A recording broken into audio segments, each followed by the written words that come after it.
जितनी भर्ती हुई थी महिला उससे दुगनी भर्ती अकेले 5 वर्ष के अंदर हमने पुलिस महिलाओं को यहां पे भर्ती किया।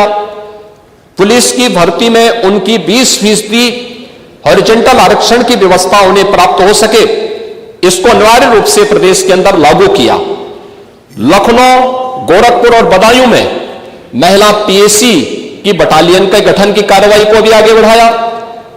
लेकिन जो पुलिस कार्मिक महिलाएं भर्ती हुई थी वे केवल एक कांस्टेबल के रूप में ऑफिस के कार्य को या थाने तक ही अपने को सीमित न रखे, बल्कि महिलाओं की सुरक्षा के साथ साथ शासन की योजनाओं को महिलाओं तक पहुंचाने के लिए उनकी प्रतिभा का लाभ समाज ले सके, इसके लिए प्रदेश के अंदर 10,000 से अधिक महिला बीट स्टेशन स्थापित किए गए, महिला पिंक बूथ की स्थापना की गई और यह भी व्यवस्था लागू की गई कि ये महिला बीट पुलिस अधिकारी हर मिशन शक्ति के अंतर्गत वहां पर जाएंगी, वहां पर सप्ताह में एक बार जाकर के महिला संबंधी घरेलू हिंसा का हो या बाहर की सुरक्षा से जुड़े हुए कोई मुद्दे होंगे, इन पे तो चर्चा करेंगे ही, इससे संबंधित समाधान भी निकालेंगे।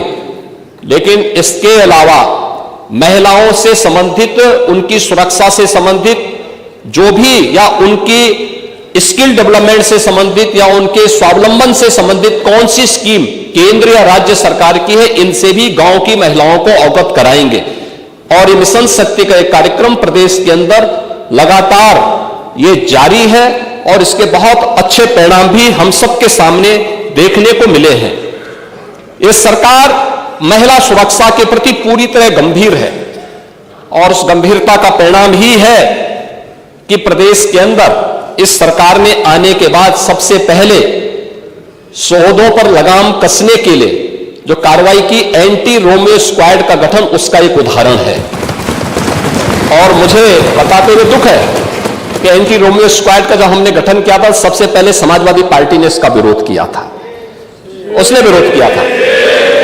और मुझे बोलने में भी कोई संकोच नहीं है कि महिला संबंधी अपराध से जुड़े हुए ज्यादातर मामलों में समाजवादी पार्टी से डायरेक्ट या इनडायरेक्ट जुड़े हुए लोग उसमें इन्वॉल्व पाए जाते हैं। और यही नहीं, महिला संबंधी अपराध में ये उस पीढ़ी का प्रतिनिधित्व करते हैं, ये उस पीढ़ी का प्रतिनिधित्व करते हैं जिस पीढ़ी ने कहा था, जिसने कहा था कि लड़के हैं गलती कर देते हैं। ये महिला सुरक्षा की बात क्या करेंगे? ये महिला सुरक्षा के लिए तो समाजवादी स्वयं ही एक गंभीर खतरा है। और इसीलिए महिला सुरक्षा के बारे में प्रदेश सरकार पूरी तरह सचेत है, सक्रिय है। हर बेटी को भी, हर व्यापारी को भी सुरक्षा प्रदान करने के लिए पूरी तरह प्रतिबद्ध है। प्रश्न संख्या 2, माननीय मुख्यमंत्री जी, आपने बताया इतने को हमने दंडित कराया, तो क्या पूछा गया था कुल कितने घटनाएं हुई? तो जो दंडित हो जाते हैं कोर्ट से, उन्हीं को आप घटना मानते हैं कि जो घटनाएं घटती हैं उनको भी घटना मानते हैं? यह स्पष्ट कर दें कुल कितनी घटनाएं घटित हुई। आपने नेता प्रतिपक्ष, मैं आपका सम्मान करता हूं और आप 2 बार इस माननीय सदन के अध्यक्ष के रूप में अपनी सेवाएं दिए हैं और आपने पहला प्रश्न किया है आज यहां पर।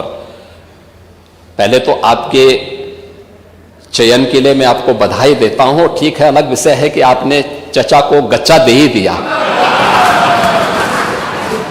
चचा बेचारा हमेशा ही ऐसे ही मार खाता है, उनकी नियति ही ऐसी है, क्योंकि भतीजा हमेशा भयभीत रहता है। लेकिन आप इस सदन के एक वरिष्ठतम सदस्यों में से हैं, आपका मैं सम्मान करता हूं। मैंने आपको पहले भी बताया कि 24,000 जो महिला संबंधी अपराध थे प्रदेश के अंदर 2016 में, अगर हम देखेंगे तो बलात्कार की जो घटनाएं घटित हुई थी वह 1838 हुई थी। लेकिन अगर मैं 24 के अंदर की घटना बताता हूं, इनकी संख्या है 1373। और मुझे लगता है ये घटनाएं बताती है 25% से अधिक की कमी इस बारे में बताती है कि अपराधी आबादी तो बढ़ी होगी इस दौरान, और आबादी बढ़ने के क्रम में अपराध कम हो रहा है, नियंत्रित हो रहा है। लेकिन जो मैंने कहा, महिला संबंधी अपराध दोनों प्रकार के होते हैं, घर के अंदर भी होते हैं और घर के बाहर भी होते हैं। दोनों के लिए सरकार ने उस प्रकार की सेवाएं भी उपलब्ध की हैं। घरेलू हिंसा से संबंधित मामलों में 181 की सेवा है। घर के बाहर की सुरक्षा के बारे में जागरूकता पैदा करने के लिए और उन्हें सुरक्षा उपलब्ध कराने के लिए तत्काल वो कॉल कर सके, इसके लिए 1090 की सेवा उन्हें उपलब्ध कराई गई है।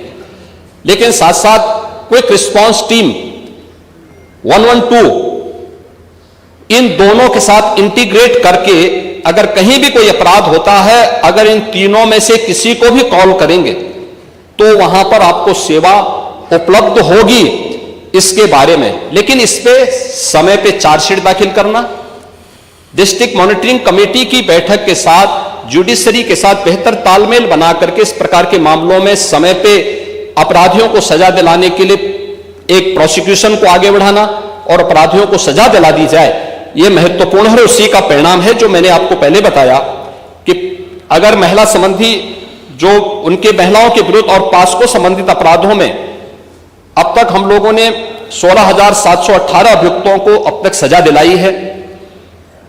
इसमें से अगर आप देखेंगे कि 2121 को हम लोगों ने मृत्युदंड, 1713 को आजीवन कारावास, 4653 को 10 वर्ष या उससे अधिक का कारावास और 10,331 को 10 वर्ष से कम की कारावास की सजा दिलाई है।